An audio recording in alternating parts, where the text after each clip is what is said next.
Hi friends, welcome to our channel. ఇవాల్టి వీడియోలో అయితే ఒక హెల్దీ బ్రేక్ఫాస్ట్ అయితే చూపిస్తానండి. ప్రతిరోజు ఇడ్లీ, దోశ ఇలాంటివి తిని బోర్ కొట్టిందా? అయితే దీన్ని ఒక్కసారి ట్రై చేయండి. మీకైతే భలే నచ్చుతుందండి. టేస్ట్ అయితే అంత బాగుందన్నమాట. ఈ కిచిడీని ఓట్స్‌తో చేసుకుంటాం కాబట్టి ఓట్స్‌లో అయితే ఎక్కువగా ఫైబర్ ఉంటుందండి. ఇంకా ఇందులో ప్రోటీన్ కోసం అయితే పెసరపప్పు కూడా కలుపుకున్నాము. సో, ఇదైతే హై ఫైబర్, హై ప్రోటీన్ ఉండే బ్రేక్ఫాస్ట్ అండి. ఇలా చేసుకొని తిన్నారంటే చాలా చాలా బాగుంటుందన్నమాట. కంపల్సరీగా ట్రై చేయండి.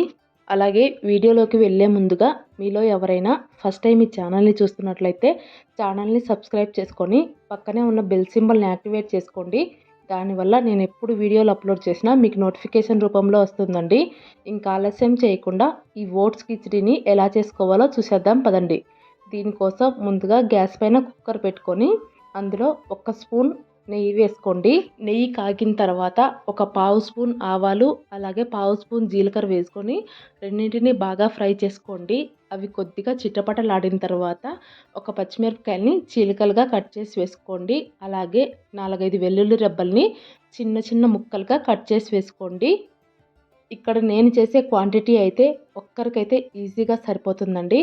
ఇప్పుడు వెల్లుల్లి కొద్దిగా ఫ్రై అయిన తర్వాత అందులోనే సన్నగా కట్ చేసి పెట్టుకున్న ఒక ఉల్లిపాయ, అలాగే క్యారెట్, కొద్దిగా బీన్స్, కొద్దిగా క్యాప్సికమ్ వేసుకొని వీటన్నింటినీ కొద్దిసేపు మీడియం ఫ్లేమ్లోనే ఫ్రై చేసుకోండి. ఇప్పుడు వెజిటేబుల్స్ తొందరగా ఫ్రై అవ్వడం కోసం ఒక హాఫ్ స్పూన్ సాల్ట్ వేసుకొని ఇంకొద్దిసేపు అయితే వెజిటేబుల్స్ని ఫ్రై చేసుకోండి.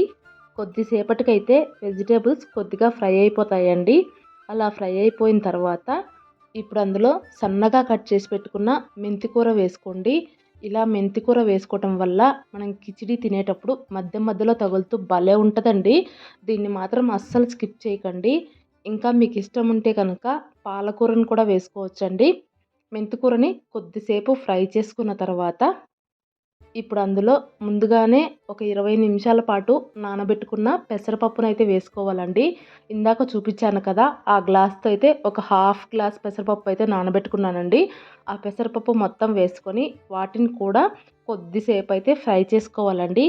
ఇలా ఫ్రై చేసుకున్న తర్వాత ఇప్పుడు అందులోనే సేమ్ గ్లాస్తో ఒక హాఫ్ గ్లాసు ఓట్స్ అయితే వేసుకోవాలండి. ఇలా ఓట్స్ వేసుకున్న తర్వాత ఓట్స్ని కూడా కొద్దిసేపు ఫ్రై చేసుకొని తర్వాత అయితే ఎసరు వేసుకోవాలండి. ఓట్స్ ఇంకా పెసరపప్పు కలిపి ఒక గ్లాస్ అయితే అయ్యాయండి. ఒక గ్లాస్కి నేనైతే 3 గ్లాసుల ఎసరు అయితే వేసుకుంటున్నాను.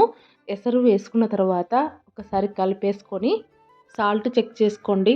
ఒకవేళ సరిపోకపోతే కొద్దిగా సాల్ట్ వేసుకొని కలిపేసుకోండి. సాల్ట్ని అయితే ఎక్కువగా వేసుకోకండి, చూసుకొని కొద్దిగా వేసుకొని ఒకసారి మళ్ళీ కలిపేసుకోండి. ఇలా కలిపేసుకున్న తర్వాత ఇప్పుడు కుక్కర్ మూత పెట్టేసి హై ఫ్లేమ్లో ఒక 2 విజిల్స్ రానిచ్చుకోండి. ఒక 2 విజిల్స్ వచ్చి ఆవిరి మొత్తం పోయిన తర్వాత కుక్కర్ ఓపెన్ చేసి చూసామంటే కిచిడి అయితే రెడీ అయిపోతుందండి. మూత ఓపెన్ చేసిన వెమ్మటే కిచిడి అయితే కొద్దిగా లిక్విడ్గా ఉంటుందండి. మళ్ళీ గ్యాస్ పైన పెట్టేసుకొని కొద్దిసేపు కలుపుకుంటూ ఉన్నారంటే కిచిడి అయితే దగ్గర పడిపోతుందండి. ఇలా దగ్గర పడిపోయిన తర్వాత ఇప్పుడు అందులో సన్నగా కట్ చేసి పెట్టుకున్న కొత్తిమీర వేసేసుకున్నారంటే కిచిడి అయితే రెడీ అయిపోతుందండి. చూసారు కదండి ఎంత బాగా కిచిడి రెడీ అయిపోయిందో. టేస్ట్ కూడా చాలా చాలా బాగుందండి. క్లైమేట్ చల్లగా ఉన్నప్పుడు ఇలా వేడి వేడిగా చేసుకొని తిన్నామంటే చాలా బాగుంటుందండి. తప్పకుండా ట్రై చేయండి. మీరు ట్రై చేస్తే కనుక మీకు ఎలా కుదిరిందనేది కామెంట్ చేయడం మాత్రం అస్సలు మర్చిపోవద్దు. అలాగే ఈ వీడియో మీకు నచ్చినట్లయితే ప్లీజ్ లైక్ చేయండి, షేర్ చేయండి. కొత్తగా కనుక ఎవరైనా ఛానల్ని చూస్తున్నట్లయితే సబ్స్క్రైబ్ చేసుకోండి. Thank you for watching. Bye bye.